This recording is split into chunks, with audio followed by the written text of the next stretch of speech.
What is going on, guys? Brian Lepine here for another episode of Fix Your Form, and today we're looking at glute bridges on the bench. So we just call them bench bridges for short. First, I'm going to give you a quick overview and a visual of the exercise, and then we'll go into how people do it wrong and how you're going to fix it by the end of this video. So I'm just going to set up here off the side of the bench, and I'm going to hinge at my hips and then squeeze my butt hard at the top. The glute bridge is a wonderful posterior chain exercise. So you're targeting the back side of your body, mostly your glutes, some hamstrings, some core stabilization as well, but really it's the best glute exercise out there, I'd say, besides maybe my personal favorite is the walking lunge. But I'm sure it hits everyone a little bit differently. But if you're looking for a good glute exercise, try this one out and let's go over some mistakes.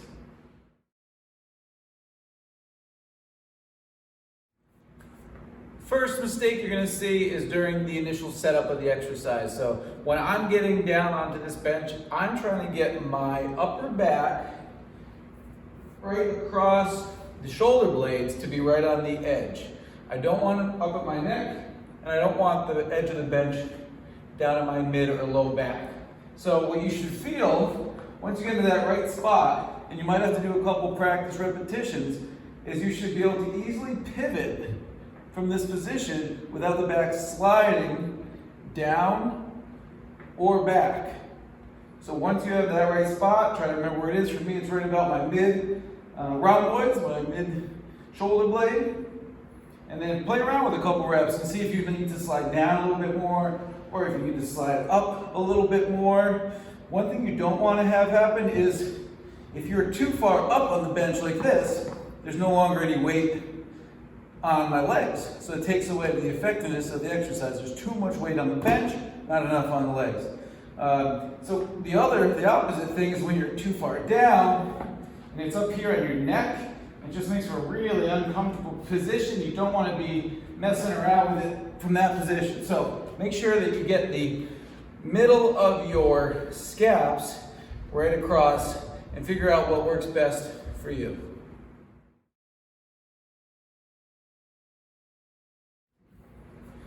Once you have your back positioning set up on the bench, we're going to take a look at the foot positioning on the floor. And the main mistake you're going to see is people not knowing where they should be setting up their feet in relation to the body. So you find that back position, and then the goal here is to get your heels in a straight line right underneath your knees.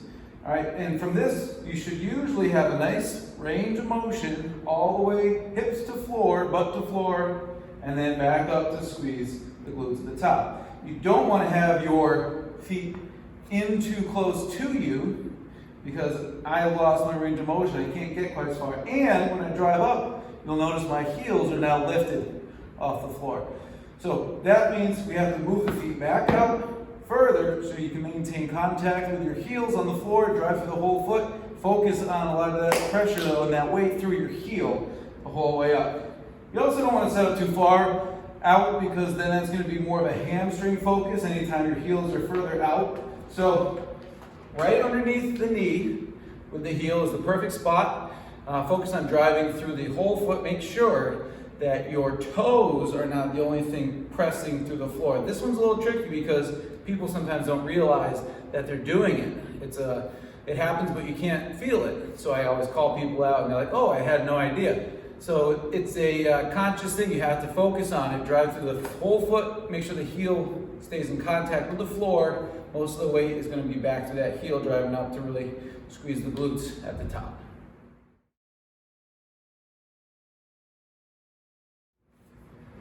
After we have our bench and our foot positioning, we're next going to look at a big mistake, probably the biggest out of all of them, and it has to do with the arching of the back. So what we don't want to see, the mistake that people make, is that when you might have the perfect position, but it's still possible to get it wrong, and you're going to see the hips go higher than they need to, and now my low back, you probably can't see, but it's quite arched, which I don't want to do, which means my core is disengaged. All right, so I want to do what's called a posterior pelvic tilt. And I want you to stand with me, and we're going to run through this posterior pelvic tilt together. Once you can do it standing, it's going to be a lot easier to do it from the lying position. So what you need to focus on is two things at once: engaging your core, engaging your glutes. So when you do those together, your hips should rotate, and this is what the posterior pelvic tilt is. So your core is tight, your butt's tight, and your hips are now shifted posteriorly. You could also do anterior pelvic tilt, forward, back and forth, to really play around with it to see what it feels like to get that posterior pelvic tilt. Now that you tried that, let's see it on the bench or the floor, whatever you've got. So I'm going to set up here. I'm going to go anterior pelvic tilt, which is where you don't want to be in a bridge. Disengaged core, arched low back. And I'm going to go posterior pelvic tilt. So my core is tight, my butt's tight, and then the opposite would then be anterior. So you want to maintain, especially at the top, the posterior pelvic tilt position by keeping your core tight and not arching your low back. So the combination of core and glutes engaged will eliminate low back arch. You'll watch. If I keep my core tight, tight, tight, squeeze my butt as hard as I can, this is as high as my hips go. I'm not looking to just go high for the sake of getting my hips high, right? It's more about engaging your butt and getting the most out of the glutes out of this exercise, which is going to happen from everything tight. Core, glutes, squeeze, and release.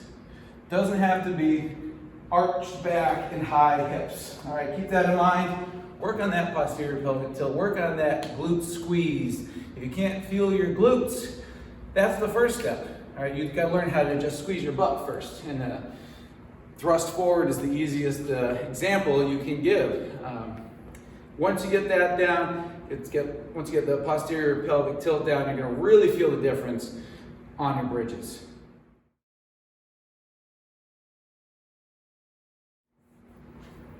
This next mistake is a pretty simple one, but it's very common. This has to do with the upper head and shoulder positioning as you drop the hips to the floor. So what you'll see, the mistake, is that people will try to keep their head and their upper back kind of up on the bench the whole time. But what I want to see, because you're keeping your core tight, as we just discussed, you should be keeping your back flat throughout. Neutral spine, tight core, flat back. So I'm going to allow my upper body and my head to follow my hips to the floor. I'm still nice and straight. And when I go up, I'm now at the top. I'm squeezing everything hard, and I'm still nice and straight. My head and neck stays in line, straight down to my hips the whole way through. So make sure when you're trying to drop your hips, you're not trying to keep your upper head on that bench. It's just not going to work, okay? Let that body bend as it should by keeping the upper body in line.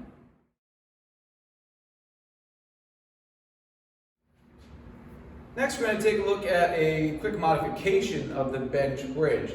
It's still a bridge, but you're going to do it on the floor instead of up on the bench. So what you're going to do is lay down on the floor, bring your heels towards your butt. You don't need them all the way, in, touching your butt, but you don't want them too far out away from you because, again, the further away your heels are, the more hamstrings are going to get hit in that exercise. So make sure you can drive through your heels and not coming up to the toes. You're just going to drive up. You're going to squeeze your hamstring. Your hamstring's going to squeeze anyways. You're going to squeeze your glutes and your core. Arch squeeze at the top and down. So this is a much easier range of motion, and it's also a lot easier on the upper back and shoulders. Sometimes people up on the bench will have a hard time getting that right position, and they can't figure out, they can't get it to feel right on the upper back, shoulders, or neck. So if any of those are the case, you should do it on the floor for the meantime until hopefully sometime you're ready to modify upwards to the bench bridges.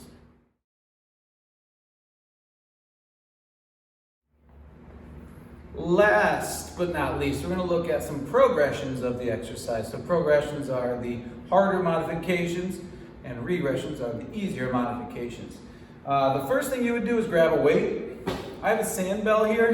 I prefer the softness of the sandbell to be on my lap instead of, say, a dumbbell or a kettlebell, but feel free to use a dumbbell or kettlebell too. But I like to set up with this first, and I'm going to try to keep it right on my lap the whole time. And when I set up, I'm going to make sure that it's directly over my glutes, because those are the muscles I'm trying to engage. I don't want the weight to be too high on my stomach, because I'm not working my back. And I don't want it to be too far onto my thighs, because I'm not trying to work my hamstrings. So directly opposing the muscle we're using, so right over the glutes, and then hold on to it so it doesn't roll off you side to side or through the legs, especially if you get a heavier, say, dumbbell to add on top. Make sure you don't crush your toes. And if you get your back into the right position, remember you should be able to easily pivot without needing to have your arms on the bench to keep you on. I see that happen a lot. People are holding on, it's like for dear life, but once you find that right pivot point, you shouldn't need it anymore.